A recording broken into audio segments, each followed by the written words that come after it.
Ici, dans ce sous-quartier du Dokuy, dans la commune d'Abobo, les habitants sont encore sous le choc.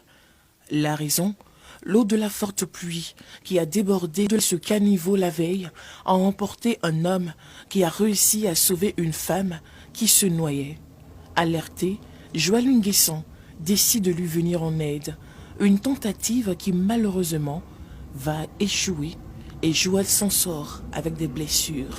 Il voulait coûte que coûte sauver la victime. Hier, aux environs de 22 heures, nous étions en train de travailler. Donc, à cause de la pluie, nous avons garé nos voitures. Nous étions assis sur la dalle. Donc, du coup, on a eu une alerte d'une dame qui est venue dire que nous devons aider le monsieur parce que l'eau allait l'emporter. Donc, comme nous sommes venus l'aider, en le tirant, moi aussi j'ai trébuché. Je suis entré dans le caniveau, mais j'ai réussi à m'en sortir. Mais le monsieur, sérieusement, il l'a vu descendre pour aller dans le gros trou. Autre commune, autre réalité. À Cocody, à la Riviera Rosier Programme, le constat est amer. Ce courant d'eau imposant qui ruisselle dans ce caniveau débordé entraîne une inondation de la voie principale. Si certains passants font tout pour se frayer un chemin, cette forte pluie qui s'abat sur le district d'Abidjan perturbe énormément la quiétude des habitants. C'est le cas, par exemple, ici. Cette étendue d'eau stagnante empêche les habitants de cet immeuble de vaquer librement à leurs occupations. Les plus courageux prennent quand même le risque de traverser l'eau. Quand il pleut, le coin est inondé, puisque le caniveau qui est là n'est pas bien cadré. L'eau déborde. On n'arrive pas à passer. La devanture de la maison est inondée. On est obligé de marcher dans l'eau et on est exposé à des risques de maladies. Cette grande pluie, mais surtout ce décor effrayant, impacte négativement les activités de Joël Héroux. Quand il pleut, je n'arrive plus à travailler à cause de la pression de l'eau. Quand certains clients voient ça, ils ont un peu peur. Mamadou Tiéné, au volant de son taxi, préfère rebrousser chemin. Il refuse d'endommager son véhicule. J'ai fait demi-tour parce que l'eau là, ça peut inonder ma voiture. C'est très dangereux. Ça peut gâter mon moteur. Bon, je ne vais pas rentrer dedans, il faut que je dévisse. Cette pluie diluvienne qui s'est abattue sur le district autonome d'Abidjan, il faut le relever, a causé de nombreux dégâts matériels et des pertes en vie humaine.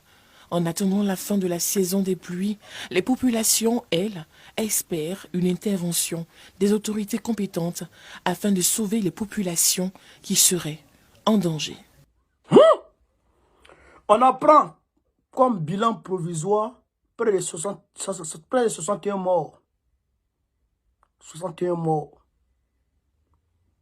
Ouais. 61 morts. Pour le moment, ce que la pluie a fait à Abidjan. C'est grave, hein? C'est grave. Que Dieu ait pitié de nous.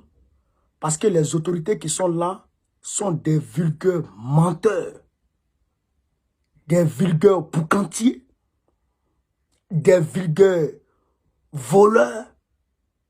Des vulgaires cambrioleurs.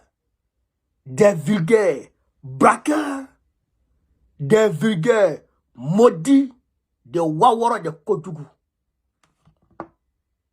Bakongo, tu passes ta vie à casser les quartiers des gens pour rien. Gêner la quiétude de tout le monde, empêcher les gens de dormir. Moi, je pense que tu ferais mieux de travailler aux canalisations pour que l'eau puisse librement partir là où elle doit partir, plutôt que de t'en prendre aux gens. Au domicile des gens. L'eau là, l'eau que vous voyez là, l'eau ne cherche pas par là. L'eau ne cherche pas par là. L'eau cherche sa route. Si sa route est barrée, alors elle cherche une autre route comme elle peut. Donc elle va dans tous les sens.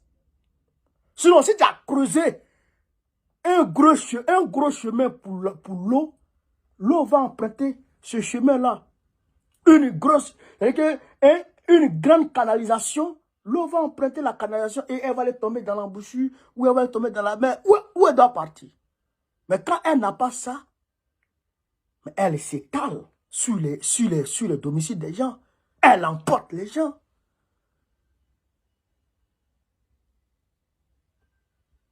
Ils vont donner des terrains aux gens pour barrer les canalisations, pour barrer les conduites d'eau. Et ces maisons-là, ils ne les cassent pas. Ils ne les cassent pas. Et au contraire, ils les protègent. Parce que ces personnes-là sont leurs amis. Mais les personnes qui sont établies hors des zones à risque, ils vont casser leurs maisons. On va vous chasser.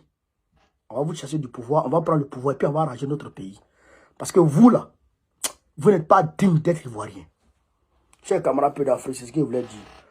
Il y a qu'à à ceux qui ont perdu la vie. Il y a qu'à aux familles des victimes. Que Dieu accueille dans son paradis ceux qui ont perdu la vie dans ces temps de pluie. Et même ceux qui ont perdu la vie avant ça. Merci. Sur ce, vive l'Afrique libre, vive le panafricanisme, vive tous les plans panafricains. Babo président Biko de 2027, Inch'Allah.